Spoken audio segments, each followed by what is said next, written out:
That was horrible. Okay, so I want everyone to know something. Everyone out there who's listening and has no idea what this podcast is. It's coming close to the radio, children. Every episode we do, we sit down, we go, let's write out a strategic plan for 32 cold opens. Okay. Yep. And if number 1 through 30 suck, that means we're doing something right. But if number 1 through 30 are fantastic, Something's wrong. Something's wrong. Something's wrong in the system. So there's always that 2 remainder. Yes. There's always the 2 We right need that after. variable of 2 right They're there at the end to save us. Always bangers. Always, every time. You got to get through 1 through 30, skipping the 13th because it's bad luck. But never 13. 1 through 30, and then you got the last 2. Well, here's the problem, though. Today, we picked 13 I just as thought, our cold open. we thought it would be. Well, it was just. It's October. We're in October now. We're in the spooky month. We thought, well, might as well pick the spooky number. Out of all of them, I mean, obviously, that was the wrong decision because now we didn't even do a cold open. we did not. That's the thing. Arguably, this is a warm open. We've skipped cold open number 13 over and over and over again. We finally opened it man. today. There's nothing in there. No, it was just a prank. no open. It was a prank on me. And in fact, I'm fearing for my life because I did cold open number 13. Yeah, now what? Mr. Tomato and Tomato Tower is going to be looking at us, and he's. Oh, no. I can feel it in the air. He is disappointed with us. He is angry, and I don't know if we're going to survive the rest of this episode. Do you think he when he walks around he goes, or do you think when he like? I mean, I guess it depends on how ripe you are. And if you're a certified tomato, then you're probably a little tough. I've always just imagined he floats, just like a kind of like Candyman in 2021's Candyman. in 2021's Candyman. Yeah, Remember when he flying around. Well, he was like because the beehive. Oh, the bees! The bees! The bees! The bees! Why are you talking about bees, Isaac, from the podcast That Was Horrible? Well, Derek from the podcast That Was Horrible. I'm talking about bees because we watched another bee movie this week. Wait, you're just gonna. Listen, that was such a good. That was such a good segue. That was a good segue. That was such a good segue. I'm trying to get the science Because gym. I want to be That's a how good happy I podcast am host about that. on a show It's called That Was Horrible. This is our podcast where we do our best At slightly doing better. at reviewing horror movies. Slightly doing better. Is that our goal? We're gonna strive to be better every time. Every day. Better reviewers, better horror people, better people. Better people. Okay, Better so zoom in with your horrors. ears. Ready? How's everybody doing? Welcome in. Is everybody doing okay? We're glad to have you here. Take a seat next to the the treasure chest that's over there from Derek's long lost pirate lover. Don't bring him right up. over there is Bawhead Bex and Gooper. They're doing their thing. And we got a really cozy situation going on in here. We got bring the up more people. We got the fire lit. There's Martha Davis. Oh, now hello. Martha Davis. I sitting just over here keep in trying the to come building. back every episode. I My heard name you guys is were Martha talking about Davis. horrors again. No, Martha, horror. This is a horror podcast. Are you? That was Whores of Babylon. That's Now, the I love lot that next to us. podcast. We are not about. You love the Whores of Babylon. Well, no, I love the podcast talking about What it. do they It discuss? is always talking about James chapter 3, verse 8, which I don't know what it is. You just know they're doing it all the time. Don't worry, Martha Davis. I'll let you Google it for a second. Now, what? Oh my! Why did this one come into my head? This must be from Satan himself. You got a message projected into your skull. that James said- chapter 3, verse 8 is, no human being can tame the tongue. It is a restless evil full of deadly poison. What does this mean? Am I a sinner? This is Derek talking through Martha Davis right now. I think God is real, and I have been wrong for a long time, and I'm scared. It's me, Martha Davis, and I say, ain't no one can tame this tongue. Oh, pretty good. Now, you're talking back when you were a whore of Babylon, and you were out there on the streets using that tongue for bad. no longer than 3 months ago. Twert no longer than 3 months ago. Now, I okay, was using this tongue for evil. Jane Fonda, which is the name I went by at the time, is long past, and you may be God rest her soul. merry gentlemen, and when I was out there roaming the streets of Jerusalem, Jerusalem. That's my favorite. I visit there every holiday. It's in California. It's right next to Modesto. Yeah, it is. And you might try to go to Jerusalem, but that's upstate New York, and you're never going to get there. You've gone too far, actually. Go ahead and go right back the way you came. So anyway, when I was out there doing the sins of the flesh, of course. which is obviously trading beef on the meat market, nothing but Slim Jims and jerky. None of that jerkin. Not that jerky. No jerky. Oh, my. I can't tame the tongue if you're bringing out the jerky. Why did you have to bring up Martha Davis? Because she just will not go away. I love her so much. She's my favorite character that's ever been on this episode. I kind of enjoy the fact that we use the same name when the both of us are talking. I want to imagine that Martha Davis is like a two-headed being now. Well, I absolutely am. I give myself a little kiss. And then I give myself a little kiss. Ooh. Now is it a sin because we cannot physically leave room for God? Well, in the middle of now us? Listen. That's why I impregnated my chest with God's face. With God's Let me love. show you right here. Instead of boobs, I have two eyes of Jesus. Lord, that's hard. Put it back. Well, it's also your chest, Martha Davis. Oh my, it's on me. I forget that sometimes. Sometimes I'm thinking I'm a completely different person. Can we stop? Yeah, no, for sure.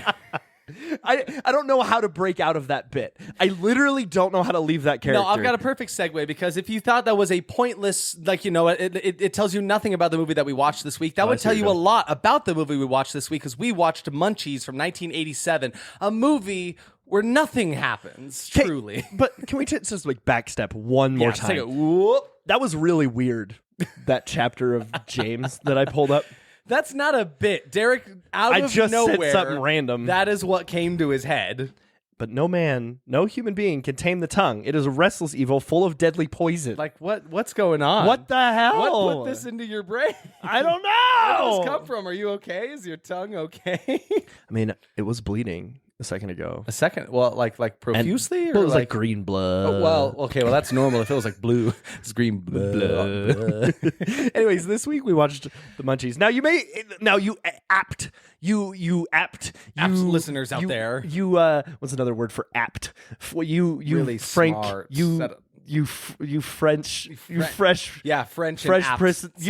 princes of Bel Air that were paying really close attention to the last episode might think, well, that's not the movie they said they were gonna watch. They were watching another movie. This doesn't sound right. Let me tell you a story. We started watching said movie. It was called ABCs of Death. ABCs of Death. We did say we were going to watch that one. We made it about an hour into that film. Too far.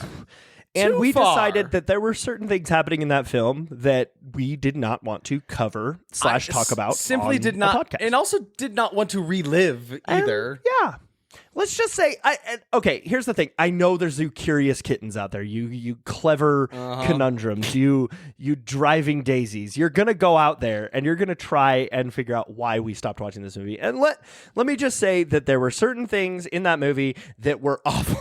That was it wasn't that the movie was too bad for this podcast, because that doesn't exist, because bad movies don't exist. Bad movies don't exist. I would argue that this is a bad movie, but for a different reason. For completely different reasons. It was a series of 26 short films, each by a different director, and every director was supposed to take a letter of the alphabet and make a short about death that had to do with that letter. And all of them thought they were being real clever. No. And a couple of them were kind of clever. There was like one or two that were even enjoyable. I think we made it all the way to L in the alphabet before we're like, we're done. We're done. We stopped at M is where we stopped. It's horrible. It was we didn't even finish L. No, exactly. We couldn't finish L. But the words Derek used after witnessing some of the shorts in this one, he said, I've never seen a crime against humanity until we watched this movie. A couple in particular were like, that is prison available for those who made this film? I simply could not believe some of the things that we were seeing. It was absolutely horrendous. Some of the activities going on in this. And listen, we've watched some horrendous movies in our free time for fun. Of course. But I don't know. There's still something about it. I genuinely felt dirty and sick from watching. I felt physically ill at one of these. It took it out of us. It took it out of us. We had to go take a walk. We are literally sitting here 24 hours after this because we had to take a break and not record yesterday. Yes, we needed a moment after that movie. and let me kind of clarify something here. if you were to watch that movie, you'd be like, oh, what are those guys doing? We watch these movies with such an in-depth eye.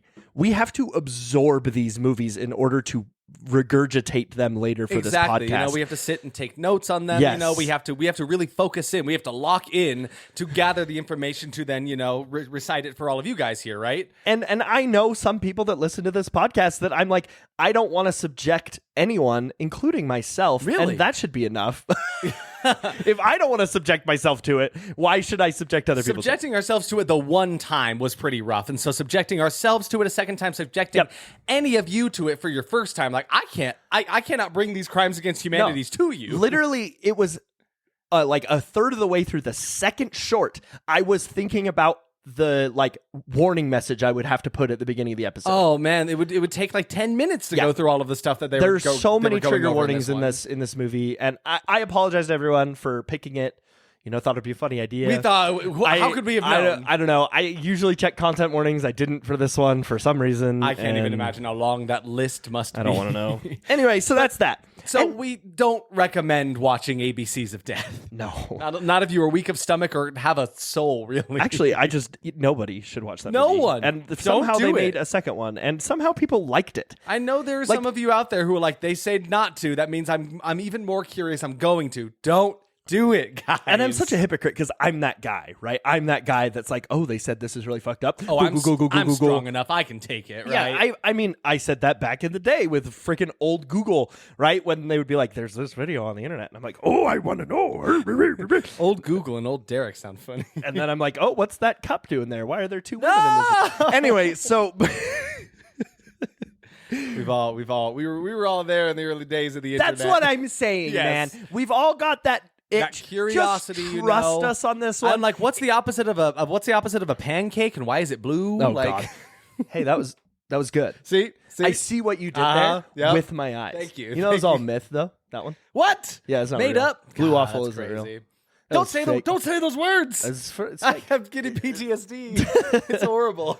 Pancake trauma syrup position. Wait, position. Deposition.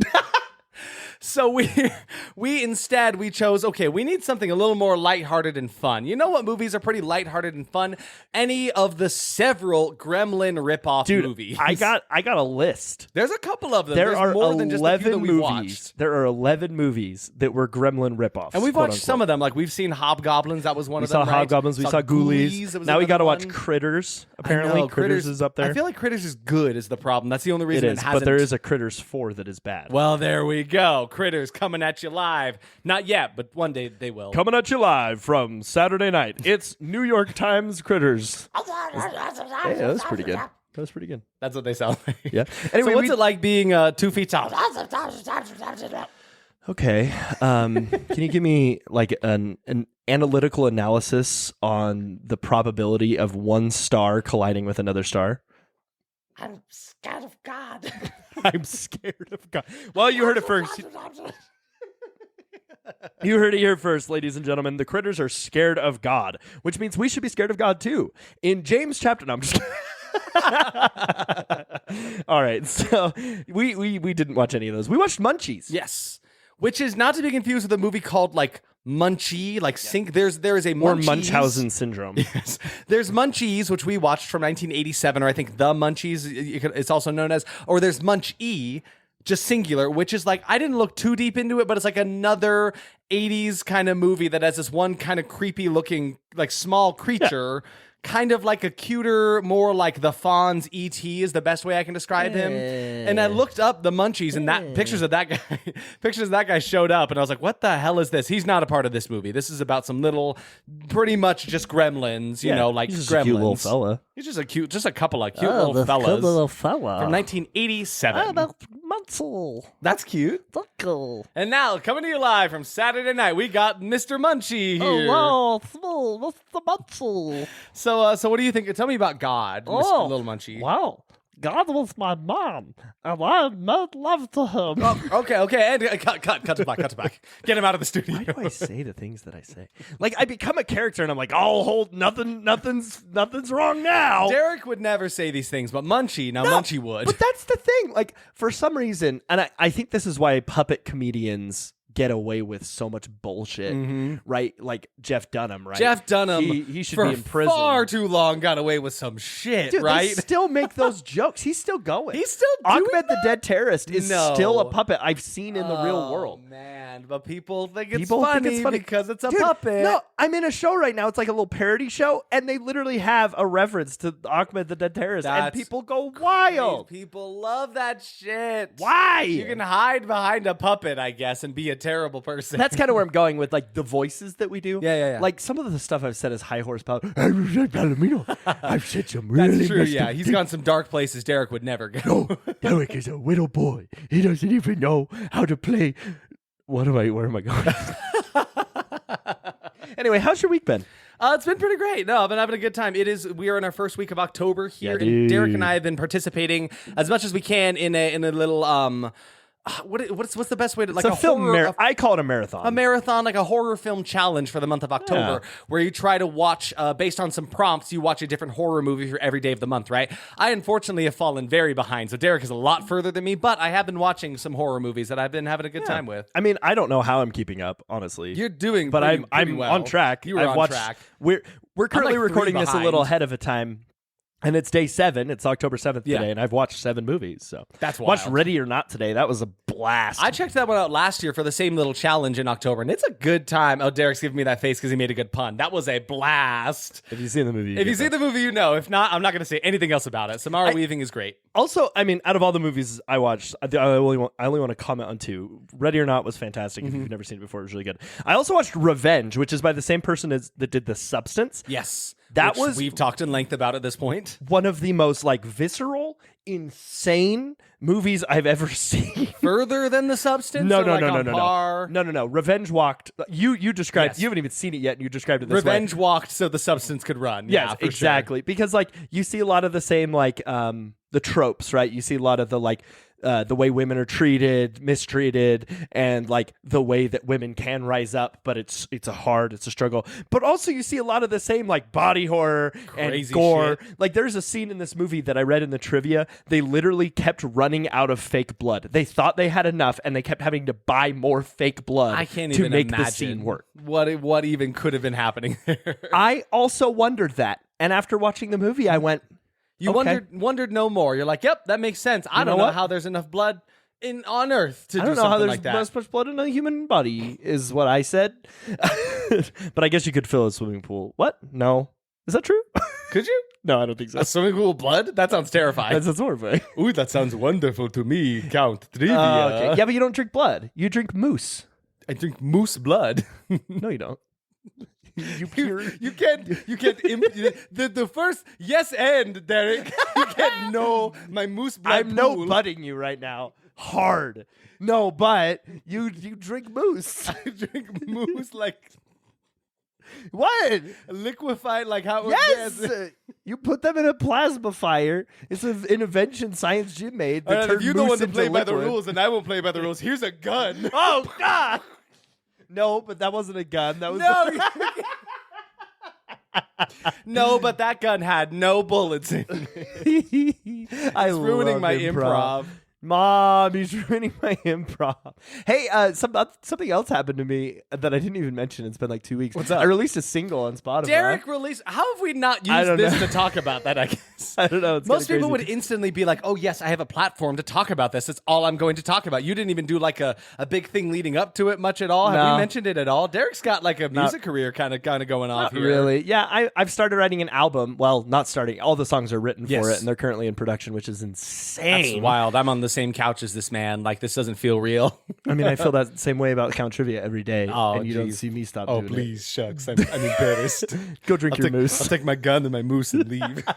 No, but I started up a little project. Isaac's actually helped out a little bit with some of the songs on the album. It's called Very minimally. This is Waystone. Derek's thing for sure. Waystone. Waystone. Like W-A-Y Stone. It's pretty cool. Yeah, it's pretty awesome. He's got this like kind of like. I mean, if you want to listen to it, If you want to go, face. the first song's called Icarus. It's a song that I wrote. It's out now. So now, Is it about Icarus? Like, it is, yeah. So like, I'm writing a concept album about Icarus, the Icarus myth. You know, the guy who flew into the sun and burned up. Yeah, exactly. Which actually, after reading the different iterations of the Icarus myth, did you know that it wasn't his wings burning up in the original story? Oh, it was actually the glue that was used, like the tree sap that was used to hold the wings to his back, that melted because of the heat of the sun. Oh, okay. So it wasn't even the wings themselves then. Burning up. But for the sake of my concept album, they definitely burst into flames because that's way cooler. Yes. It's a lot cooler. The symbolism, the imagery there, a lot cooler here. It's pretty cool. But yeah, I've listened to Icarus a bunch. It's a great time. I've been fortunate enough to like get a little sneak peek at some of the things that Derek's working on. There's some good shit in there, guys. It's going to be a very good time. It's pretty fun. This has been a long time coming. I've been writing music since I was 15. So I've literally been writing music since I was 15 years old. As long as I've known Derek, he has wanted to do this. And like, it just kind of like took off very fast, very suddenly, very like right time, right place, all of the things coming together. Met a really cool producer who wants to work with my music, and I work with his music, and it's a really cool opportunity. Derek's been writing some great music for a long time. So like to see him get to like put that out and like actually make something with it, like what he's been wanting to do for so long is like beautiful. Just like as your friend getting to be a part of that here. It's wonderful. No, it's really good, guys. The coolest thing about it, and I hope you go listen to it. I hope you enjoy it. If you don't enjoy it, don't let me know. And if you enjoy it, tell me. No, if you don't enjoy it, keep that to yourself. Well, I mean, to each their own, right? Like, it is my first song released. Yeah. So I expect it to not be as good as what will come into the future. Totally. But for what it is, I'm very, very proud of it, obviously. And the iterations it has gone through, like, I mean, I wrote the song on ukulele, and now it is like 10 instruments and it's so background crazy. vocals. It's so crazy to see that come through. You know, something starts so simple and then have it all fleshed out as exploded. This one. I'm sure it's mind blowing for you. It doesn't feel like my work anymore. It's crazy. But like in a good way, right? Yeah. Like I sit back and I listen to the songs that I've written. It's just like disbelief. Like, this is my thing. Oh yeah, it's insane, and I can't wait to like play them live in their original form on ukulele, and then have people like go and listen to it and be like, "Whoa, that was the."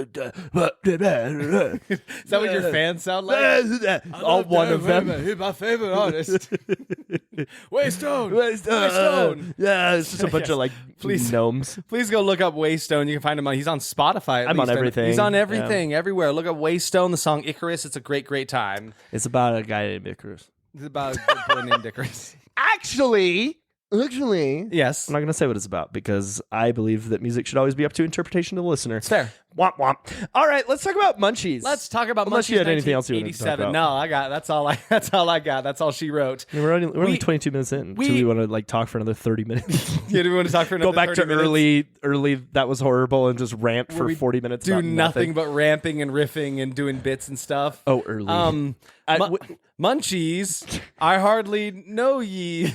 No, okay, this only works if you're a pirate. Hey, Munchies, I hardly know ye. Yeah, see, there you go. It only works if you're a pirate or like Willem Dafoe in The Lighthouse. I once walked into a bar. Post and cringe. Look at ye. Look at ye, Munchies. I hardly know ye. Look at ye, Munchie. You got to put that S on there though, because of that one other guy named Munchie. That's all I got. I've got no more fuel in the tank for this movie. When you close your eyes, okay, everyone, close your eyes real quick. Who's the first country singer who comes to your head? Willie Nelson. Reba McEntire. And now? I don't know. I just wanted to see. And now, now a dramatic reenactment of Willie Nelson and Reba McEntire fought. Oh no, it's Reba. Hey, do you have a phone? I wrote a song about having a phone. I'm Willie Nelson. Do you want to smoke some weed? I don't get that one. I don't get the Willie Nelson smoke weed. I think so. I know nothing. Okay, Google. Did Willie Nelson smoke?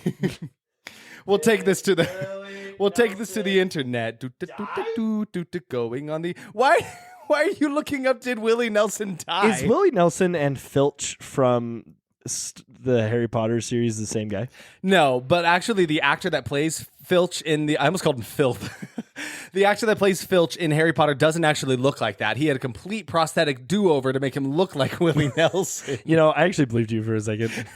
Because somebody saw Willie Nelson, they're like, this guy's got to be a groundskeeper at some magic school I can hear our friend Spencer, who was on the last episode, just in the back of my mind being like, Derek, Remember when I said that it's not funny to bring up a random thing? It has to tie in cohesively. Well, joke's on you, Spencer. This doesn't tie in at all. Okay, so let's move on to Munchies. Actually, what are you drinking? What am I drinking here? I got a lovely, it's got a little kick to it today, this little spicy concoction in my hand today. And who's that knocking on my door? It's Bilbo. Hello, it's me, Bilbo Bartender. Welcome to the studio, Bilbo Bartender. How are we doing today? You know, depending on how much sleep I got the night before, my voice will be lower than the day before. How much sleep did you get the night before? Not very much. I can tell, based on the decibel you are currently existing at. How low can you really go?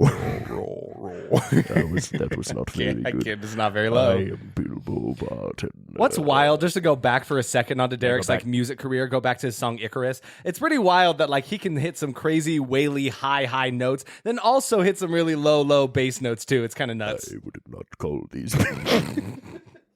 Bilbo, what am I drinking today? Yes, let me go back into my normal register where it's actually comfortable to live. There we go. Down, deep down under the ground below is not very fun. Yeah, no. That was a little Hades Town reference. Almost, I said it wrong. For all you fans out there. What you're drinking today is moose. Tell me, define mousse exactly. There's mousse in a couple fashions. There's mousse as like a hair product. There's mousse as like a food. Isn't there some kind of like whipped topping, or I don't know. I don't actually know about that. Well, yes, it all depends on the amount of S's. Right. So if you're eating a mousse, it's like dessert versus desert, right? Yeah. Yeah. So when you have turned into Porky Pig for a second. When you have mousse, as in the drink, right? It's spelled Munchies. And but when you have mousse, but it's pronounced mousse. And when you have mousse as in dessert, it's like MOUSSE. Yeah, right. I think so. Something like we're gonna say. But then when you have desert, it's like DESERT. Yes. Oh, okay, this is stupid. Anyway, you're drinking the juice of 1,000 munchies turned to stone, and you're also just basically drinking ginger ale. Okay, that's good. It's tangy. It's tangy. It's got a kick to it. I like it. I hope you like it. I hope you like everything. Soupy to it. Man, he's so low today. He's kind of become something of like a crooner kind of type. Like he's got this sultry, cool guy vibe to him. Soupy, twisty. Is that anything? That's almost something. That wasn't even a good croon. Like that was like I was trying to do a voice. Yeah. Because like normally croons got that crazy wiggle. Have you ever noticed that when you listen to crooners? They're always like they were kind of what's her name? They were kind of Mariah Carey before Mariah Carey was Mariah Carey. It's like a vibrato big enough that you can like walk through it. There's so much space between it. Well, so I was recording some crooner stuff the other day, and like I literally just sat and listened to all of the greats, you know, like Dean Martin and Bing Crosby and Sinatra. I don't know why I couldn't remember his name. And just some, whatever. And guy. I was just listening to him, and they're like all over the place. Like, they're always adding grace notes and like swinging and swapping. They can do whatever they want. Yeah, I could just imagine them like. Oh, lung cancer. That's really what makes the cigarette taste even better, saying lung cancer directly after taking a drag. I don't think they knew what lung cancer was. All right, so Munchies is from 1987. And this movie was directed by Tina Hirsch and was written by Lance Smith. It stars Harvey Korman and Charlie Stanton. It was also helped made by one of the people from the Little Shop of Horrors, right? Yes. And I had it actually written, and I was going to talk about it. The only reason I bring it up in the fashion that I did is because we watched the trailer for it, as we always do before we watch these movies, so we can gather our expectations. We watched the trailer, and one of the big things that they boasted about in said trailer was that it had one of the people behind the Little Shop of Horrors movie, directed by Frank Oz, helped out with this movie, right? So we're like, oh, hell yeah, super cool. And then we looked at the actual connection. It's not quite as deep as you would hope it was. It's really not. It's literally not. So Tina Hirsch, who directed this movie, she actually was an editor for a bunch of movies for the man Roger Corman, who was the creator, the man behind Little Shop of Horrors. Yeah, he was one of like the story written by. He was one of those names. So there's a couple of them. Roger Corman is one of them. So that was exciting. But he produced this movie. Yes, so he actually came to Tina and was like, hey, I wanted to make a Gremlins knockoff. because they're really profitable at this time. You know, everyone loved Gremlins. Let's make a bunch of them. And she was like, well, cool. I'll direct it for you if you produce it. I really love the fact that they are well aware that this is a Gremlins clone. Oh, yeah. Because we've watched a couple now where like they go into like we look into the trivia. They're like, we had this idea long before the Gremlins came along. They stole our thing if you think about it. And they're just like, no, we wanted to cash in. Yeah, straight up. They're like, nah, dude, we want to make some money. We wanted to make that money. Did they make that money? It's all about that money. You know, I have no idea. Because this movie was straight to DVD and, straight to VHS. Because probably straight to beta, if we're being honest. Straight to like spoken word over a campfire. Hell, it was the craziest hour in Grandpa, 23 minutes I'd ever seen. I love your stories. Well, I'll tell you about it in a minute, but just remember, this is the voice explaining the movie the entire time. Buckle up, kids. This is going to be the whole movie now. Okay. So there was these guys. Okay, I'm done. Let's talk about the ratings for this movie. So it doesn't actually have a critic score because, again, it was straight to VHS. But it does have an audience score of 25. Letterboxd is sitting at a 2.3, very low. And IMDb is at a 3.9. Dude, this might be one of the 20 movies that we've had that are under 4.5. Yeah. Like, IMDb ratings don't go that low. And it's kind of a shame because I was a little excited about that because the trailer was edited fairly well. It made it look like it was going to be a fun time. Just like all of these little crazy gremlin types running around like crazy. Gremlin types. Crazy gremlin types. The Munchies back in the studio today. Just don't say anything like problematic or anything because I know that could happen. Problematic. No, God! That's fun. Whoa! I didn't even know. I've never heard those words before. Then how do you know it was a swear? If you've never heard a swear, it's bothered me before. If you've never heard a swear word, how do you know it's a swear word? That's true. It's just something about the vibe. It's like there's words that are beep, like. Then you're like, oh, frick, wow, yeah, man. exactly. No, there are some words that carry like an evil weight to them. There are some words you hear like, this word is cursed. This word is haunted. It is evil, like a swear word. Do you think we'll ever make new swear words? Like, I'm not talking about slurs because I think those are terrible and they exist all the time. I think that in James chapter 3, verse 8, it says, but no human being can tame the tongue. It is a restless evil full of deadly poison. Right. And what that means to me is that can't believe you remembered that. I looked it up. Basically, all of the brain rot is becoming a new swear word. Really? In my brain. Okay. Every time I hear the word Riz, I want to die. Man, the kids are coming up with the damnedest words these days. And then I was at home, and my grandson, he came in and said, "Grandpa, you got that gat." And I was like, "What the fuck you talking about, Jimmy?" Can I hijack this bit here and ask you to do like some of this like brain rot words, but as one of the Munchies? Yeah. It's cool. We'll take it back. We'll go again. We'll go. I like listeners at home. He just looks up the word brain rot.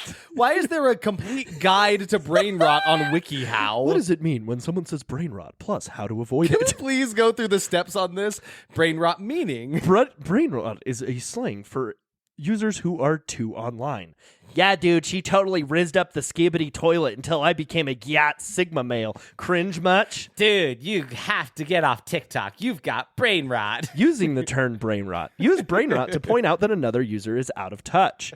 After all, a TV show cancellation isn't exactly akin to a major trauma-inducing event that calls for therapy, so asking for money feels a bit far out and irrational. That was 80s slang. What the fuck was that? I have no idea. Use brain rot to tell someone that they're unintelligible. I mean, I can't help it. I've got a negative canthal tilt. What? What are those words? No amount of viewing will give me an alpha jaw or hunter eyes. I'll always be beta. Hey, your brain rot is showing. This is actually killing me. I am actually dead. This is how kids talk right now. Use brain rot to bring someone back to Earth. Example. Bro, did you just double jump in real life? You've been playing too much video games. You've got brain rot. How to pull you out of your brain rot, but real life isn't like a fantasy novel. I don't think the power of friendship is going to pay our rent. Why are you rubbing your hands together like a maniacal? It had to happen, Derek. The brain rot took over. Brain rot is also a term for medical decline from too much internet. Ooh, yikes. Brain rot is often caused by getting too much screen time, particularly on social media. Signs and effects of brain rot. internet addiction. Ooh. Over familiarity with online subjects. Oh God, do I have brain rot? There's a whole article on this. Oh no, this is the. I thought this was going to be so short. We're still long. We're like halfway through right now. This bit is dead. This bit died a long time ago, but this article is still going. It's giving me brain rot. The article is alive and well. If you want to go check it out on WikiHow. Oh, the butzel. Ah, those brain rats. Skip of the toilet.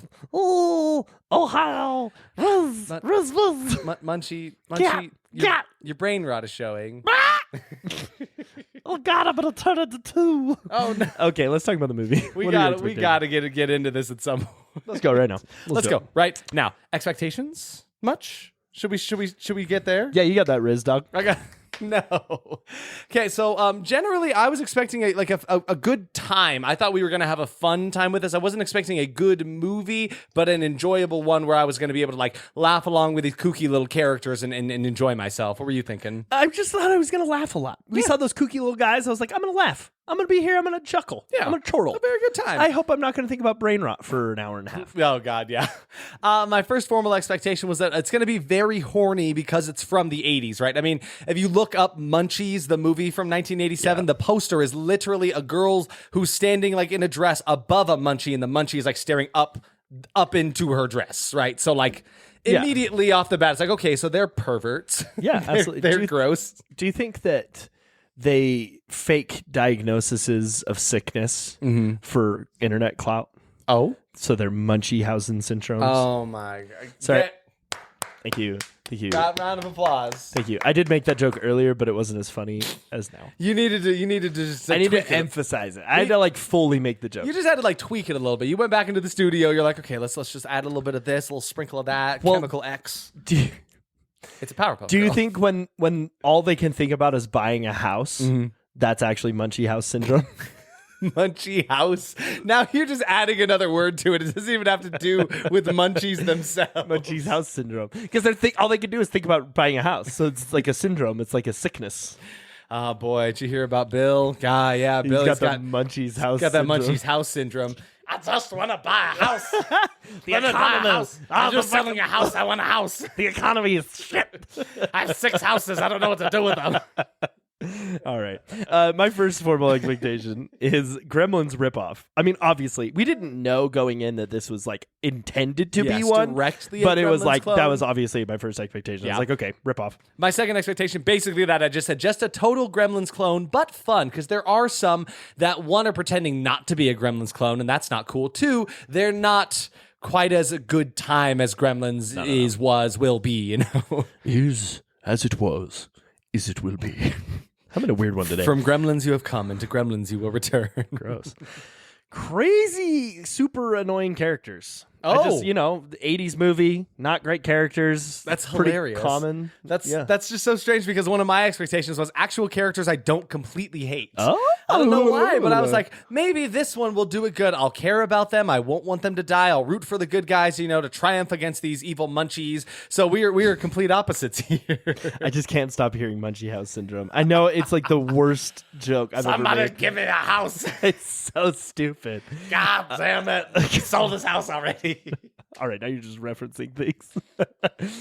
Super annoying character. Wait, I already said that. Crazy story for the characters. Creatures. God, you messed me up with the Munchie House. Munchie House, Munchie House. Okay.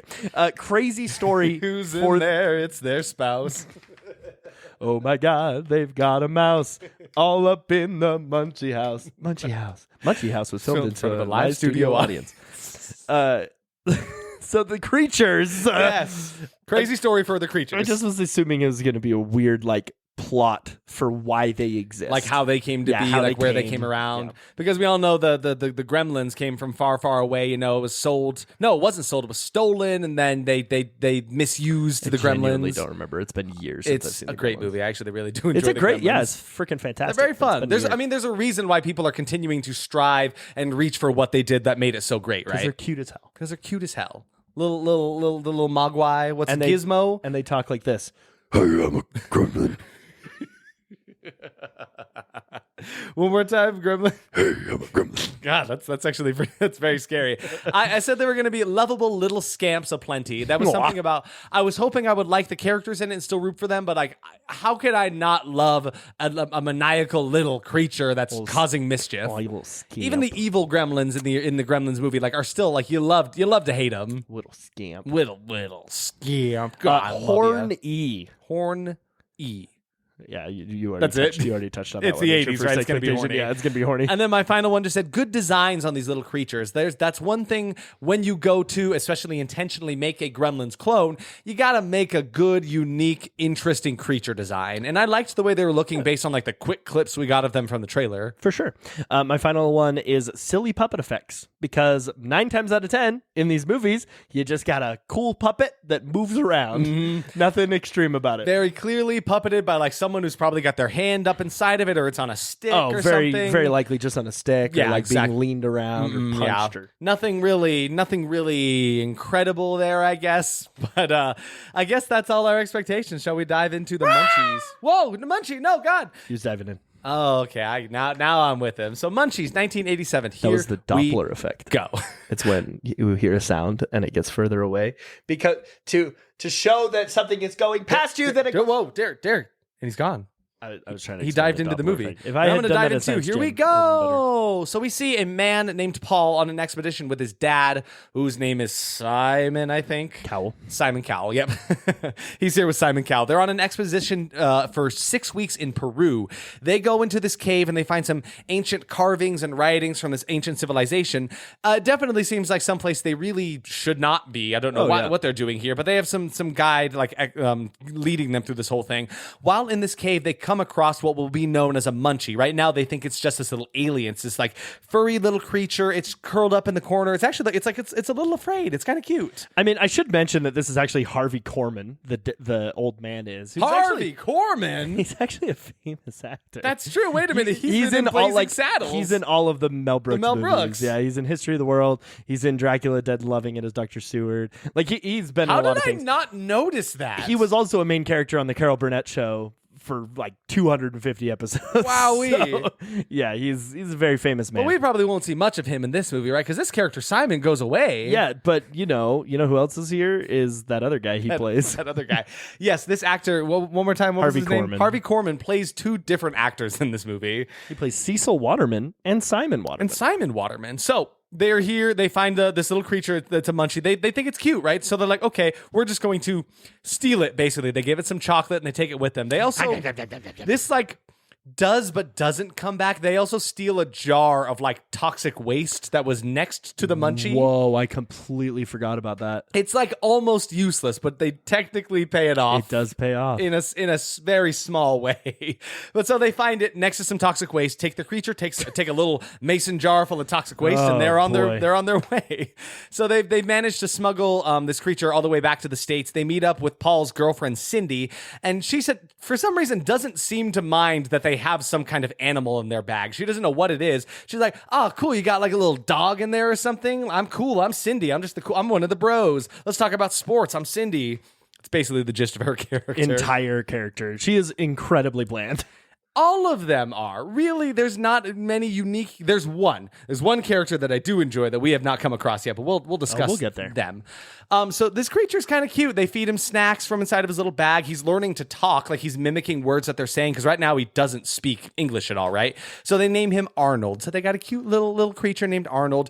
And now there's some weird going on where their weird uncle Cecil, who lives in like, I guess it's one lot but 2 different houses. He lives in the house right next to them. He's seemingly spying on them with some microphones and like headphones he's sitting there with. He's actually the dad's twin brother, played by the same actor, in a mustache and a wig. How did that mustache and wig look, Derek? Oh my God. It was so obvious that he was the same actor wearing a mustache and wig. Mm-hmm. Like it didn't do anything. It was like drawn on his face with paint. It was bad. It looked so dumb. It was dumb. really, really dark too, because the actor has very like, white hair, and this guy's got this like dark black wig and this dark mustache on. It looked so bad. You're not fooling anybody.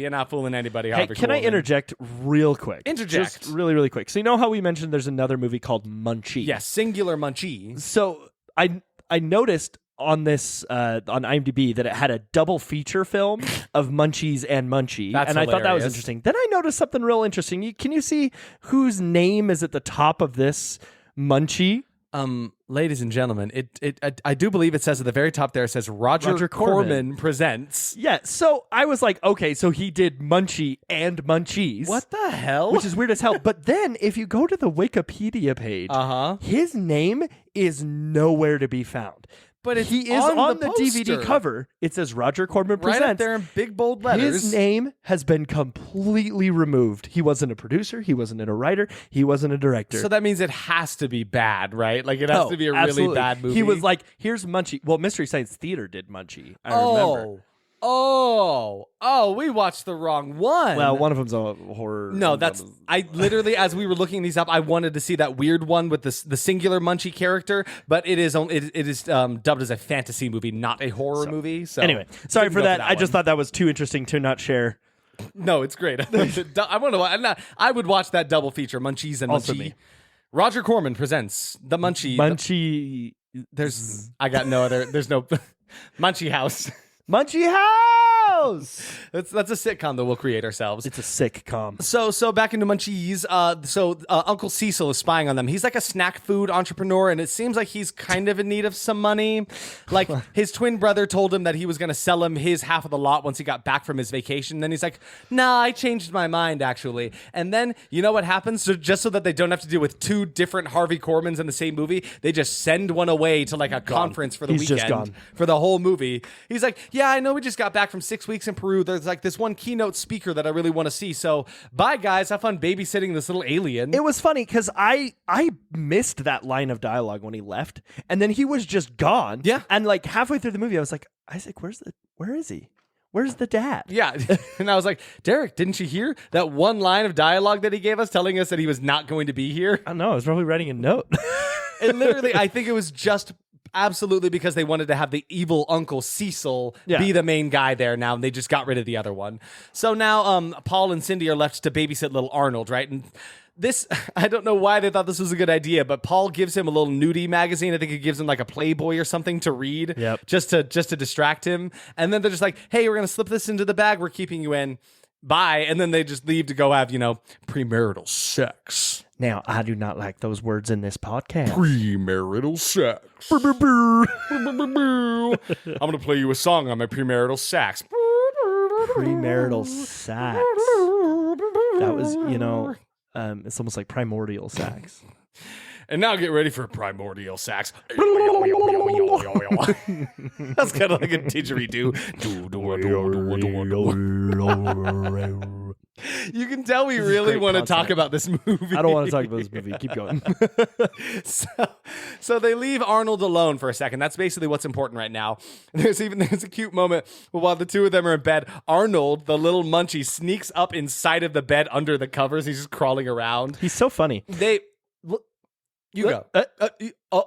I was just gonna say they literally this whole time he keeps like saying words like they name him Arnold and he just goes Arnold. Yeah. Arnold. He's really cute so far. Like, yeah, he's adorable as hell. I mean, it's just like the Gremlins started, right? Like where the first Gizmo was adorable and likable. We love him, right? Gizmo. And so they named them Munchies because the fool loves to eat. This guy loves him some food. This is where that snack mix Munchies came from. Yes, this is exactly. It was a tie-in with the movie. Actually, No, they had a lot of that's a lie. merch Don't that listen never to really us. went anywhere. This is a lie. It's a lie. It's all lies. Everything we say. Well, not some things though. Some things are lies. That here. was. But anyway, so they call the creatures Munchies because they like to snack on a bunch of stuff, right? So anyway, I guess they gave him a Playboy magazine, and now he's just a horn dog, right? Yep. And this becomes basically one of the main traits of the Munchies for this movie. They're just kind of perverts. ding the ding whole ding. time. Expectation Yep. resolved. Resolved. Meanwhile, evil Uncle Cecil takes his stepson. They sneak into the house to steal Arnold because he's like, my brother's keeping something for me and I'm going to get it. So he goes in there and they find... they've come to steal me. Oh, no. I had not thought of the implications. Because of Arnold? Oh, because of... Yes, because it? of Arnold. Oh no, they've come to get me. I can't with this.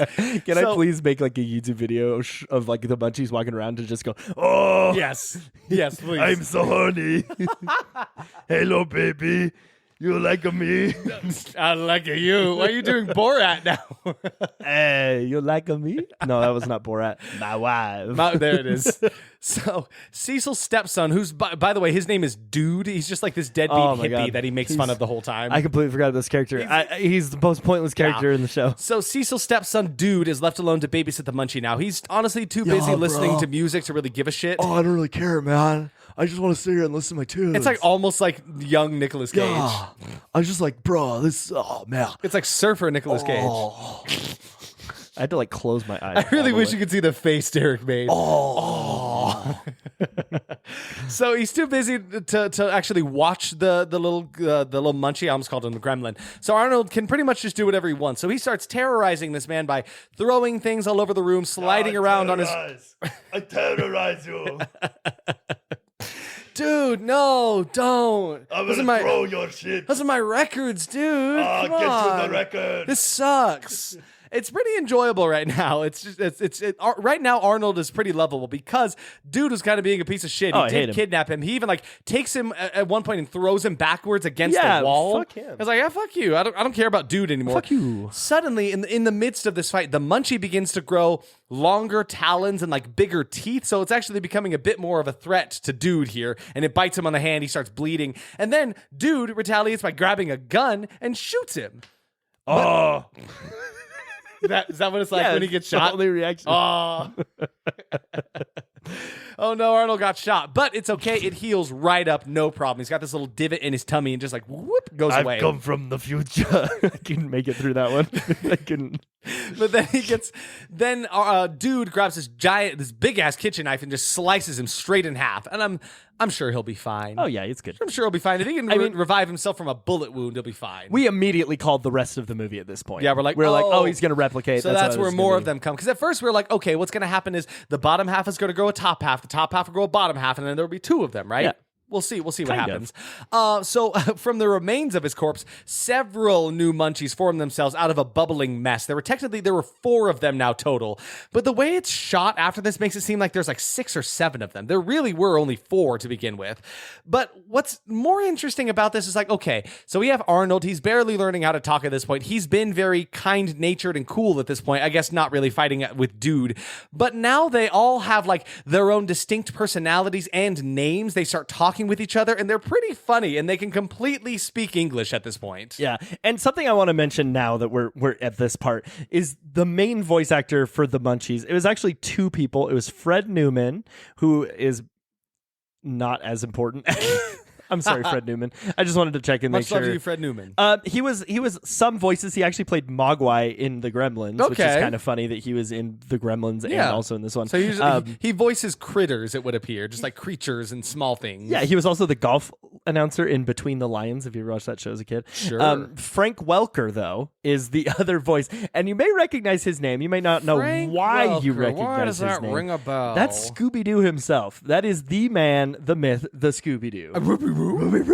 Oh, hey, that's not Scooby-Doo. That's Palomino. But it's me. No. Scooby-Doo. No.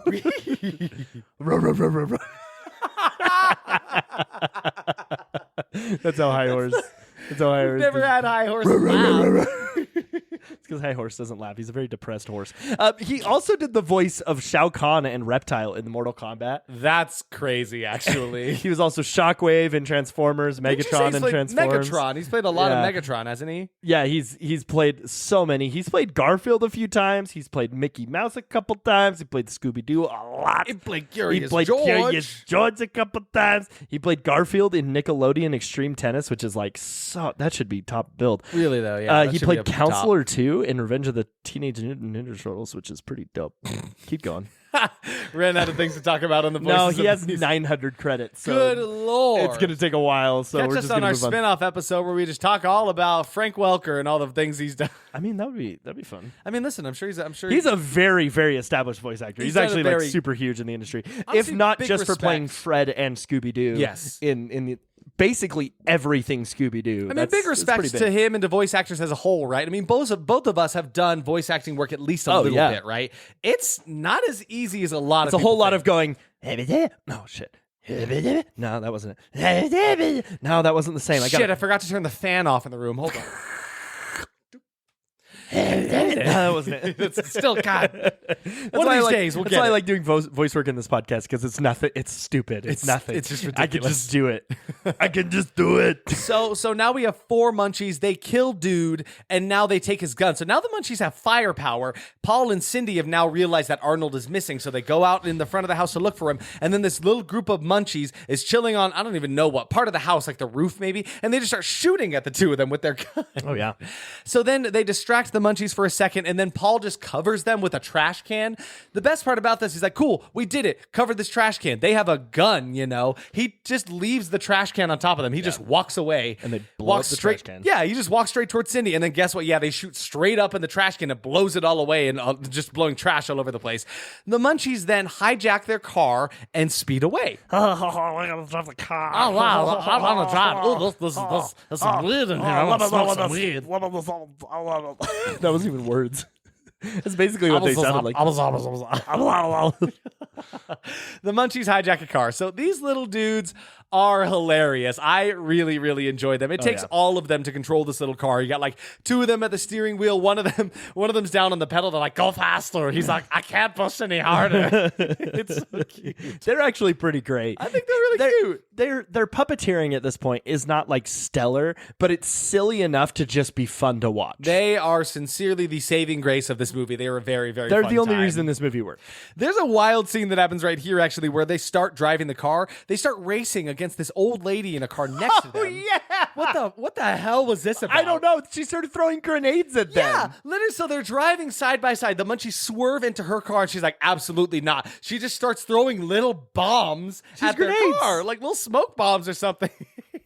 It's hilarious. So then they all like they're fighting against each other in their cars. They peel out, and then the old lady gets out of her car. She's like, "I won't be having any of these young punks, trying to prank me." They roll down the window, shoot at her car a bunch, then it blows up. Because that's how cars work. Because that's exactly how cars work. That's what video games have taught me. Oh, Action yeah. movies have taught me that. Dwayne "The Rock" Johnson really taught me that. I did a seminar with him actually, where it's The Rock in You. Anyway, ladies and gentlemen, here's how the car explodes. And it's all about family. So you gotta, that's Vin Diesel. You gotta take your car and blow it up by one bullet. Guys, the best part about that was this look Derek got in his face where he just like, gotta collect myself, gotta find the rock, gotta find that rock in me. Where is he? It's me, Dwayne "The Rock" Johnson. Is that anything like Dwayne "The Rock" Johnson? Maybe. give me a little bit like Maui from Moana. I did it my way. Wait, what's that song? Say you're welcome. You're welcome. That's it. There you go. Come on over here, little girl. I got this hook. Derek loves Moana. It's one of his favorite movies. Woo! I actually had to tell him, Derek, you can't wear your Moana shirt on the podcast for the 12th time. Damn it. So they blow up this old lady's car, is where we were going with that. Yeah. Derek, how you are our known demolitions expert on the podcast. Man, How was this the explosions actually were pretty good. They were pretty good. In this I think movie. they really just dead ass blew up a car. Yeah, they just blew up a car. Yeah, for real. And So- an old lady. Cecil gets back home with his lady friend Melvis. Melvis is a delight. She's a funny character. Melvis is easily the second best part of the show. I think we could really all movie. strive to be more like Melvis. Is she his wife, girlfriend? Hello, I'm Melvis with a pelvis. I like Elvis. One more. in my pelvis. So close. There are 3 Elvis rhymes: Elvis, Melvis, Melvis, and Pelvis. Tell me this. Hell piss. No. Sell this. Sell this. Sell this house. I want to buy more. I have Munchie house. Oh, God, it's Munchie House. Munchie house syndrome. I think we found the name of the episode. Oh, keep kicking this table. Okay, let's go. So they come back home. The house is destroyed thanks to the Munchies. Melvis' son, Dude, is dead now, right?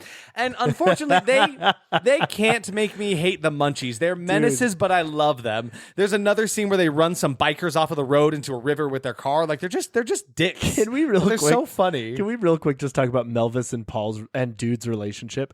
So she adopted this guy when he was 11 years old. Doesn't She- explain why. Best line in the show, she talks about when she adopted him, when she found him. He looked like a little chicken, and I just loved him. She She literally is like crying over the fact that her adopted son is dead. She's like, I remember when he looked like a chicken when he was 11 years old, and now he's gone. She's just this cute, sweet, kind of ditzy old lady that I adore. She's a sweetheart. Guess you could say you fell for this. Elvis. Elvis. She actually did have like a little bust of Elvis in her house. I think she's got a theme going on here. So now there's a scene where the Munchies jump into this water of like this little lake to terrorize some girls while they're swimming. Cindy and Paul finally catch up to them at this little lake spot, and Paul goes into the lake with a bat in his hand and just starts like swatting at them in the water with a bat. It was glorious. And it's funny because like he hits the water, then they like pinwheel fly away over the camera like wee wee. Unfortunately, the Doppler effect. They run away into a drainage pipe nearby, successfully escaping, and they kind of just keep doing this. Can we talk real quick about how the fact that basically nothing has happened and nothing continues to happen? It has been 50 minutes at this point. I'm not kidding. If you go look up the Wikipedia page, the plot synopsis for this movie, everything we're talking about right now isn't in it. No, yeah. There's like one paragraph for the first hour of the movie, and the last 20 minutes of the movie is the rest, the last 5 paragraphs. 15 minutes of the movie is the 2/3 of the page. Yeah. Because all of the plot synopsis fits on one little web browser page, nicely. It's wild. It was wild. It hurts me. So now the Munchies make their way to a local ice cream shop, and they terrorize an innocent family that runs it. It's like a mom, a dad, and their little son, right? Cindy and Paul happen to go to this place for ice cream. How convenient. That's one thing that keeps happening. There's 2 reasons this bothers me. One, that's incredibly convenient that they would just like, we need to stop for ice cream. Oh, the Munchies are here? How convenient for us. Wow, that's lazy writing. 2, there's these creatures that they now know are terrorizing the city. They're a threat to society. And they're like, I know they just escaped, but now would be a good time to like get some ice cream. Yeah, I think I want some ice cream now. Yeah, we can. Is that... Derek's doing a really good impression right now of Paul. Please, Paul, tell us about how you want some ice cream. Well, I think if I eat enough ice cream, I can move to LA and become a comedian. Oh my God. We have not gotten to that on this episode here, talking about this movie.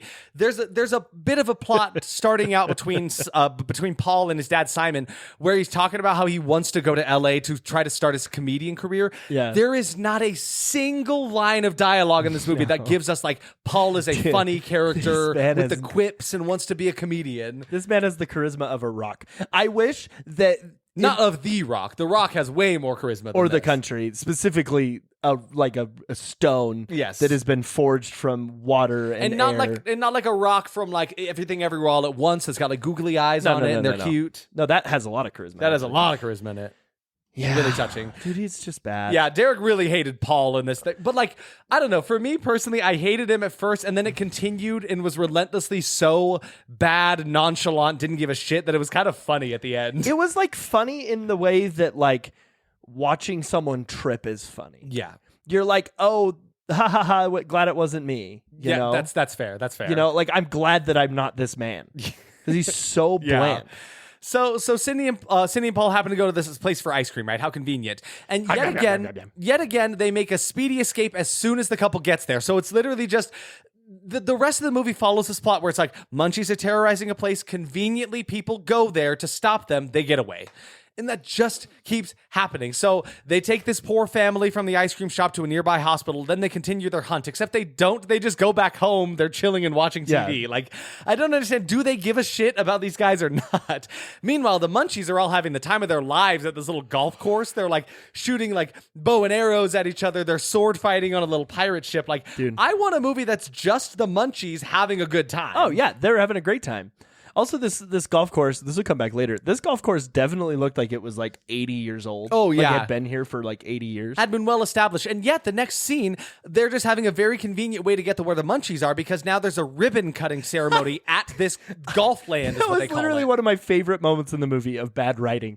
That you see the Munchies for like 20 minutes all just fighting each other at this golf course. Oh, yeah. And then all of a sudden... everyone's leaving this house. Okay, gotta go to the ribbon ceremony at the golf course. And like the whole town is here. Like, are you going to the ribbon cutting ceremony at this new golf course? Just like out of nowhere. Who goes to these things? Who goes to ribbon cutting? Man. We don't have enough ribbon cutting ceremonies anymore. Or enough golf courses. Or we could have a lot more mini golf courses. You know, actually, that's not true. There's a lot of them. There's a lot of golf courses, not a lot of mini golf courses. That's true. Though. And I would love to see Shrink them down. You got a shrink ray? Hit some of those golf courses. Just take those golf courses, make them mini.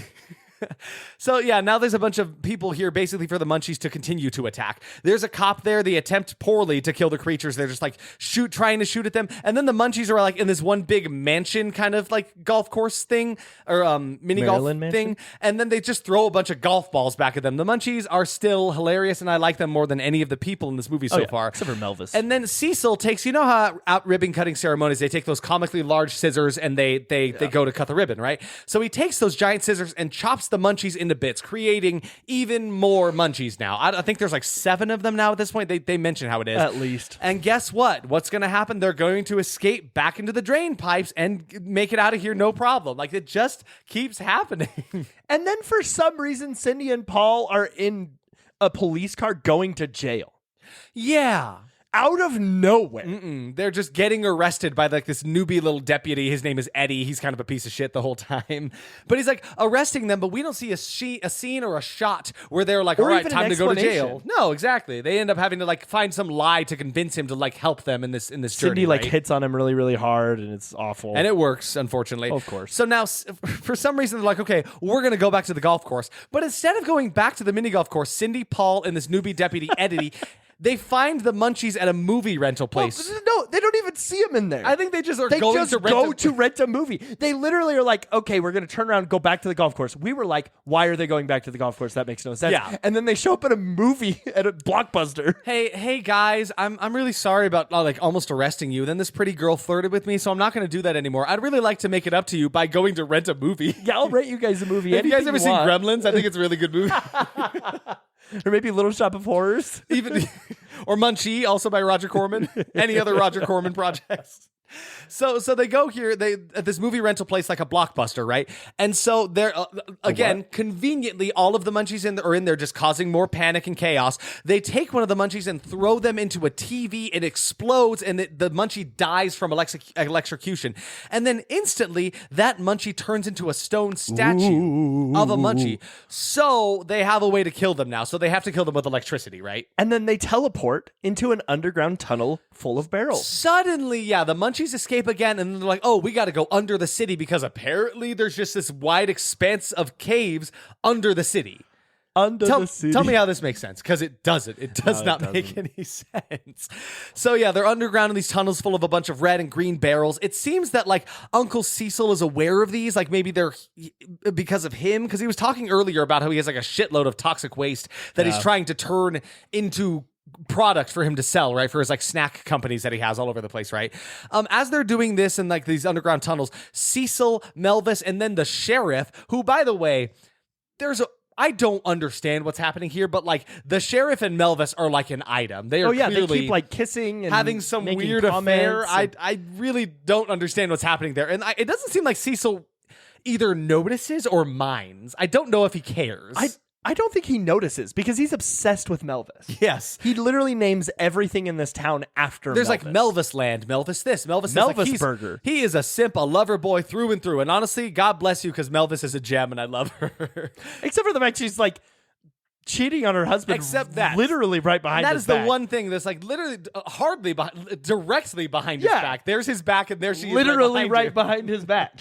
So anyway, all 3 of them stop to get some burgers for some reason. Because again, why aren't they going after the Munchies? They're like, oh, hunting down Munchies really gives me the Munchies. I'm going to go get some burgers. And guess what? The Munchies are here too. And they've already killed all of the workers inside. It's just like, it bothers me how much they keep repeating this, how lazy it is. It's just the same thing over and over and over again. Yeah, that was really dumb. So then they all make their way into the caves under the town, right? So the Munchies knocked out Eddie, and then they give chase to Cindy. And then as the adults, Cecil, Melvis, and the sheriff, they're all coming down an elevator down into this facility. They cut the power, so now the adults are stuck in a dark elevator, leaving the sheriff and Melvis a lot of quality alone time right next to Cecil.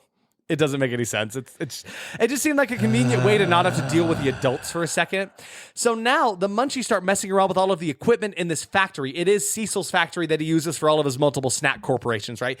They're using it to intentionally make themselves multiply. They're basically putting themselves in this conveyor belt, and in the process of this conveyor belt, they are just like creating more and more of them. Kind of great. It's kind of cool. It's actually really smart of them. It's like it's one of the few good ideas in this movie, right? Mm-hmm. So then Paul's actually smart. He takes, which there's no way this would be safe or could happen this way. No. He just takes a wire, like a plug from the wall, chops off the end of it. So now it's this big live wire that's electrifying things. And he just puts it onto the conveyor belt. And then all of the Munchies on board of this conveyor belt become petrified statues, just like the one on TV. Which we're to believe in the TV. Was every single Munchie. Yes. Because that's the thing. Like, there were dozens of them at this point, hopping and doing crazy things all over the place, and they just all happen to be right on that conveyor belt when he decided to electrocute it, and all of them are now statues. Yep. And then he just smashes all of these statues just for good measure. He just takes them like he's Link in a town in a Zelda game, just like smashing all these pots. Yeah, exactly. And so they think all is done. They're like, oh, we did it, we survived. But then they get attacked by one rogue Munchie. Who knows? It could have been Arnold. Arnold doesn't come back. I was kind of upset about come back.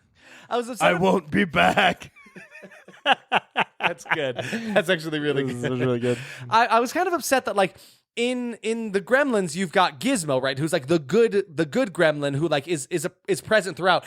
As soon as the Munchies become several, Arnold does not exist anymore. He's not a character they call out to. Because I really thought there was going to be a moment where they were like, Arnold, please, you're better than this. You're our friend. We gave you Playboys, please. Doesn't happen. I got to the chopper.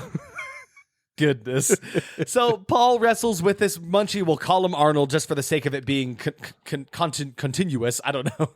Paul wrestles with it for a moment before throwing it onto the same exposed wire that he used to fry the conveyor melts. Yeah, just literally. Screw a comedian career. Yeah. Go be a member of the Blaze. What's a basketball Globetrotters. team? Okay, sure. Yeah. Just like buckets, just whoop, swish, nothing but net. He manages to get it right onto this wire and it fries it, right?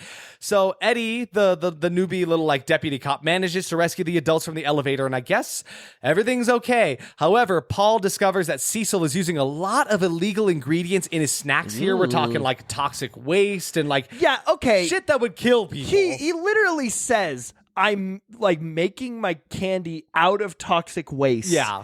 And then says, I've created a chemical that balances it out and destroys the toxicity. Cecil goes, don't worry, guys. I have like a reagent or something that like, makes toxic waste okay to eat. What?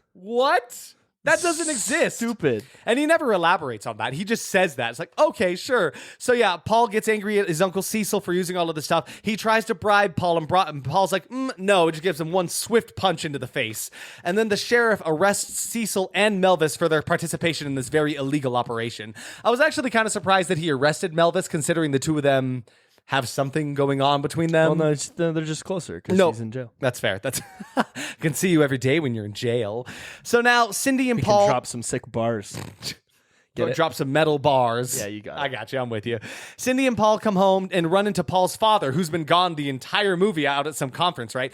He's accompanied by some random scholar dude who offers to pay them $25,000 for the statue. Just like right out there. He takes it, looks at it.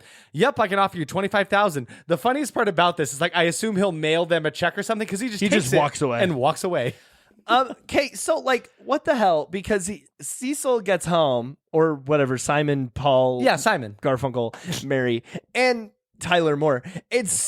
He comes home and he's expecting to see a furry little thing. Yeah. And he sees a statue and he's just cool with it. Yeah, he's like, oh, cool. That's nice. Well, listen, money talks. Oh, yeah, you're right. If I came home and I was expecting a little furry creature and then $25,000 was there, I'd be like, well, womp, womp, womp, womp, womp, womp. And I mean, this was back in 1987. That was like $8 billion. Shitload of money, right? That's exactly that exchange rate works like that. I have to mention this because we mentioned it at the beginning. Remember the toxic waste that they stole a jar of in the very, very beginning of the movie?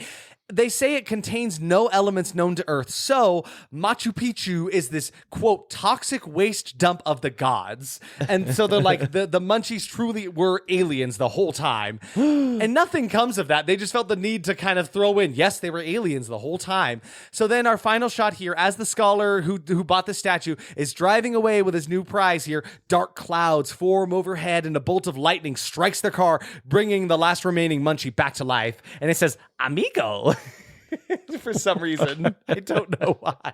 I feel like they just let them do it. I feel like they just like let them say whatever they wanted. Yes. And then they just overlaid it. Yep, that tracks with me because I couldn't understand why they would do something like that. So that's it. That's the end of Munchies from 1987.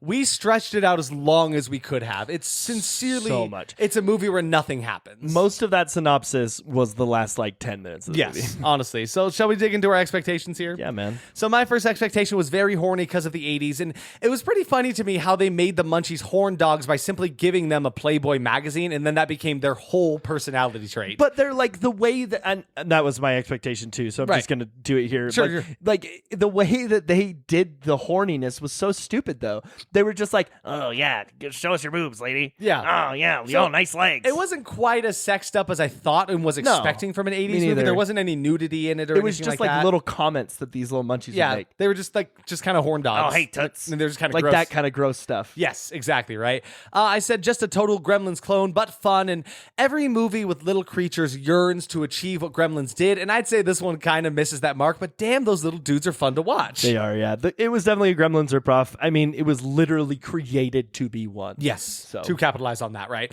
I said lovable little scamps aplenty. Really the only good part of this movie was these wacky little munchies, right? They were absolute menaces, but they were so hilarious they could never make me hate them. I was rooting for them the whole time. Yeah. Super annoying characters. Not as many as I thought it would be. Paul wasn't really annoying as he was just frustrated. Yes, just in how much he didn't give a shit just about didn't anything. care. He was just so casual. Nonchalant about every everything. line delivery, because there's even a part where he puts together that if you sever part of the munchie, they're gonna form more of them, right? Yeah. He's like, oh, well, it seems like they're kind of like worms. Yeah, if you chop them up, then they'll create more of them. Yeah. We got to call the sheriff. He's just so casual about call the it. sheriff. There's just no urgency, no rush, no fear in any of them. So I didn't give a shit about any of these people, right? Yeah. Which kind of goes into my next expectation where I said characters I don't hate, right? Wrong. I hated them all. The only saving grace was Melvis, even though she was kind of a cheater, so I don't know how I feel about that. But no wonder Cecil, I was just gonna say, no wonder Cecil named all of his businesses after her, but I hated these characters. Oh, all of them. I didn't like any of them. No, they were all terrible. Crazy story for the creatures. What story? They were just ancient aliens in the end. They were it was dumb. Yeah. I said good designs on these little creatures was my final one. And I did enjoy the way these dudes looked, but they were so small, it was hard to get a really good look at them when they were moving so fast all the time. Because that's another thing. You never get a really good, really long shot on the munchies, but they're just some hairy little E.T. kind of looking monsters with some punk attire, punk attire, I guess is the way I could describe it. Funky. Punk. Is funk and punk fun punk? Yes. What's your last one? My last one is silly puppet effects. Yeah, dude. They were bouncing all over the place. They were moving their arms like crazy. They were so fun. They were funny. They were really a good time. Surprises for us. And I said the dialogue from the Munchies themselves was actually pretty enjoyable. It was one of the few things that actually kept me engaged when they would just say really stupid, funny lines. Because they had some good puns throughout, too, that I didn't write down or anything. I was surprised by how little pretty much everyone gave a shit about the threat that the Munchies posed. They were always so calm and often stopping to do other things. They would go back home and watch TV. They would stop for ice cream. They would go get burgers. It's guys, there are monsters in the world. Is that not important to any of you? Just me? Okay, sure. Paul's casualness just the whole time. It made me laugh. Like I said earlier, it's just I really enjoyed, I hated at first how little of a performance he gave. It felt very lazy, but then it just made me laugh because it was so consistent throughout the entire thing. And then my last one was just this is a movie where nothing happens. It can be summarized as simply the Munchies attack, the Munchies get away, they do it again. Yep. Period.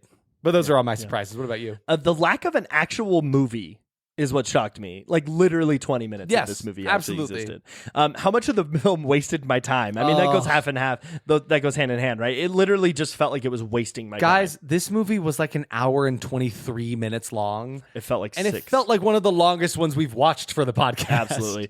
They put 2 characters as one actor with Harvey Korman, and then they had one leave the movie, so it didn't even matter. Yeah. That blew my mind. What was the point at all? I did enjoy both his performances. Were very different from each other. For sure, but it's pointless because he just left. Yeah. So it's why even have 2 different characters? Why even have the dad in the first place? Yeah, absolutely. The absolutely hilarious sounds that the Munchies made. I just love it so much. Yeah, it's great. And then finally, we didn't even talk about it, but the music in this movie surprised me. I forgot about the music. It was just like a sitcom, like, I don't even know how to describe it. The best way to describe it is how the subtitles just said kooky music. Yeah, the whole time. It was some kind of like prefix, something kooky music plays. And it was just like very funny. Almost there were at times we kind of compared it to like Emily had mentioned, like it's like Pee Wee Herman's, right? Yeah. Or like Danny It was Elfman. it was like Wish.com Danny Elfman. Yes, exactly. We got Danny Elfman off of Temu. Yeah, exactly. So our verdicts time in this one, I said that was Munchable. And really, all I mean by that is that the Munchies were given their name because they liked to snack, right? And that's exactly all this movie can offer. Nice. On the whole, it is kind of a drag that is not that entertaining, but you can pull out these little, like, basically snack-sized moments of fun, which is all a credit to, like, the maniacal Munchies and their antics, right? So that's really all I can say about it, though. I did not really enjoy my time here. I probably would have given it, like, a lesser score. I just thought Munchable would have been funny. So if you see a Munchie lurking around in your neighborhood, you may want to make sure you've got some live wires ready to go. Womp womp. That was horrible for me. Oh, it's been a minute since we've had a Borable. But I felt it bad with Not this even one. the Munchies could bring you in, huh? Only like 10 minutes of this movie were worth watching. They spend so much time doing nothing and just putting the puppets in silly situations. It was fun to listen to them and see them, but it got old quick. And the lack of actual substance in the movie made it very boring. If you're going to watch Munchies, maybe have a little help and get the Munchies, then watch Munchies. Blah, blah. It's a smooth. I'm not a Munchie. I'm not over. They don't understand. They're just looking at me. Do you understand anything about this? That's pretty good. Do you understand what my right. trivia apple is? Yeah. You could have at least done. Oh, I'm good. What do you want, delicacy? Listen, I'm not taking notes right now. I'm not in a place for that right What now. about the trivia note cards? I got him. I stole them from the Munchie that was impersonating Count Trivia. Count Trivia is still drinking his moose blood pool, whatever we said earlier. So Nadine Vandervelde, who played Cindy in this movie, previously appeared in Critters from 1986, which is also about vicious little monsters. One will probably watch one of them for at a certain point. So Yeah. there are actually a couple people who have been in like other gremlin clones of these things, right? The front license plate of the AMC that the automobile driven by the Munchies says OHGIZMO, which is O Gizmo. So, you know, a direct nod to the classic 1984 Gremlins film. Director Tina Hirsch edited the very similar Gremlins 1984. Robert Picardo, who played the ice cream man, who wasn't really that mentionable, he would go on to appear in Gremlins 2, The New Batch, and numerous other films by the Gremlins director Joe Dante. In two of these, Inner Space and The Burbs, Wendy Schaal, who was the ice cream woman, also appeared. Cool. So, like, the two of them were, like, in a lot of Gremlins clones or, like, other movies directed by this person. And that's basically all I have for the trivia. That's Blah, it. blah, it's me, Count Trivia. It's actually me, Science Jim, but I found something. And Count Trivia wasn't answering his phone. He's busy drinking his moose. There you go, Isaac. Let's see. Munchies was shot over 12 days, followed by 3 days of filming puppets and inserts. So that's why 30% of this movie was just Muppets. And it feels just the puppets. feels so disconnected. But yeah, so they filmed everything else and then just B-roll, just For B 3 footage days. of. Can you imagine? I want to see it. But like, it to imagine me. being a part of that, being a part of like the crew that just like got to go these fun places and just film the they Munchies probably doing spent fun all shit. day in that mini golf course. That sounds fun. That sounds fun like as hell. a hell of a good time. Hashtag release the Munchie cut. Hashtag release the Munchie cut. Release the Munchie B footage cut. All right. So next week next episode, next week I suppose, we have got a new movie I am afraid of. I'm scared. excited. I'm excited, but like I'm not. My hopes are not high.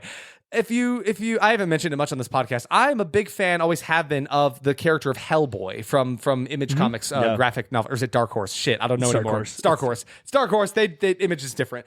They made Hellboy, right? And I love them. Guillermo del Toro made some wonderful adaptations of them. They had another. This is now like the third adaptation of Hellboy, because you had Ron Perlman playing him, then you had David Harbour playing him, and now you have Jim Jack Carrey. Casey, I think is his name.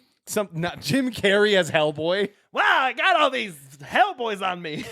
He's on fire. That's a spicy meatball. Spicy meatball. I can't do it, Jim Carrey. Go away. So yes, they've come up with a new one this year. Unfortunately, it did not get a theatrical release. We thought it was going to. It's going straight to streaming, which is typically not a good sign. So we are going to be watching Hellboy: The Crooked Man from 2024, sitting at a 29%. This is an adaptation of a very specific Hellboy story that I have actually read and really enjoyed. So I'm curious to see how this gets adapted and see like what changes in it. I'm to be honest, I'm very skeptical. I don't think it's going to be a very good time. I mean, it is 29%, and we're watching it for this movie. The biggest thing that bothers me, that like I will just say right here, right now, Hellboy's eyes are like so blue, and in all of the adaptations of him, he has these very, very bright yellow eyes, and apparently that was supposed to be a thing. Jack Casey was not comfortable wearing the contacts, so they're like, oh, cool, we'll edit that in post, and then they just didn't. They just didn't do it. It really feels like they did like a budget Hellboy movie, and I don't understand what's happening, because Mike Mignola, the artist behind Hellboy, the creator of Hellboy, was a part of this production. Like, he helped out with it, and so. It's really interesting. That gives me I want to know. That gives me a little bit of hope for it, but I really don't know. But it does seem like it's going to get really into like the horror elements of all this kind of stuff. So we'll really see what it is. But so let's just give you a quick little synopsis about Hellboy, the Crooked Man from 2024. Hellboy and a rookie BPRD, which is Bureau of Paranormal Research and Defense, agent find themselves stranded in 1950s rural Appalachia. They soon discover a community of witches led by a local devil who has a connection to Hellboy's past. Pretty good. Bum, bum, bum, bum. I'm excited.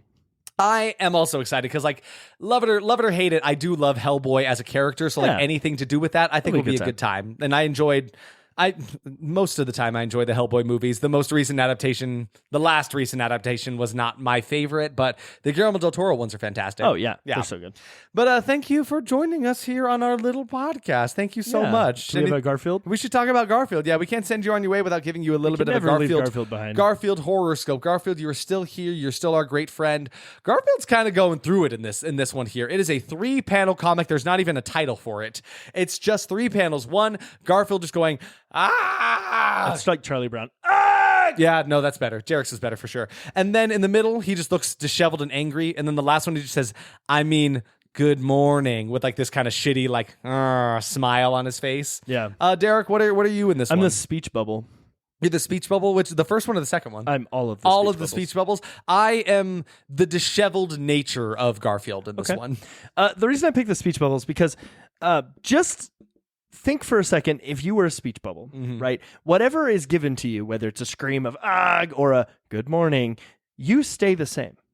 Okay. Sometimes you change. Sometimes you're jagged. And I mean, this is a thought bubble, technically, right? He's not actually saying this out loud. He's a Garfield cat, doesn't of course. speak. But you take what's coming at you. And so that's what this speech bubble does. And it's a really good life lesson. Like, you are given what the world will give you to fit inside your mold. And you just take it. And maybe you fight back against it, but only do that if it doesn't conform with what you think your mold should be. Mm-hmm. And that's what this bubble's doing. That's really good. I think in this one, Garfield is kind of being a bit of like a positive role model in the situation. He's a very relatable character in this one because like Garfield is a celebrity. Like it's a household name. Everybody knows the name Garfield, right? You hear Garfield, you think this cat, right? This wonderful little orange cat, hates Mondays, all of that kind of stuff, right? And so he is a known character, and you don't often see them on their off days. You know, like they're always on. They're always presented as you see them all the time. And this one, Garfield is coming to you in his realness, in his reality here. Yeah. We've all had days where we get up in the morning, we want to say, and then, drink from your cup of coffee, and then you kind of put on this fake smile and be like, it's all good. It is what it is, Which, the thing is to say about that is you're not alone in that. We're all kind of existing on this spinning planet of death here, and we're all experiencing our lives and our trials and tribulations here. Garfield's just here to tell you, you're not alone, man. I see you. You're tired today, and that's okay. We're going through it, and sometimes, we got a rough one. So, Garfield is here with you on your rough day. You're not alone. Garfield is with you, as always, right? Beautiful. Garfield is also with us on all of our socials. He's not, but that's just the best way to segue into social media. Please, if you feel so inclined, go follow us on all of our social medias. We are on Instagram at @that_was_horrible, Twitter at TWH Podcast, Facebook at That Was Horrible Podcast, YouTube at That Was Horrible, and TikTok at That Was Horrible. Thank you. Sorry again that ABCs of Death did not work out, but don't look it up. If you want to know anything about it, just read the Wikipedia, and you'll understand that would be why. the worst I would want you to experience at that. But so we kind of just had to take a little bit of a pivot here. But in all honesty, as much as we did not want to suffer through it, it is because we did not want to come to any of you guys with that content. That would not have been fun. So yes, thank you for enjoying the Munchies with us on our little quick diversion here. We will see you next time for Hellboy, the Crooked Man from 2024. As always, Garfield be with you. Stay spooky. Bye.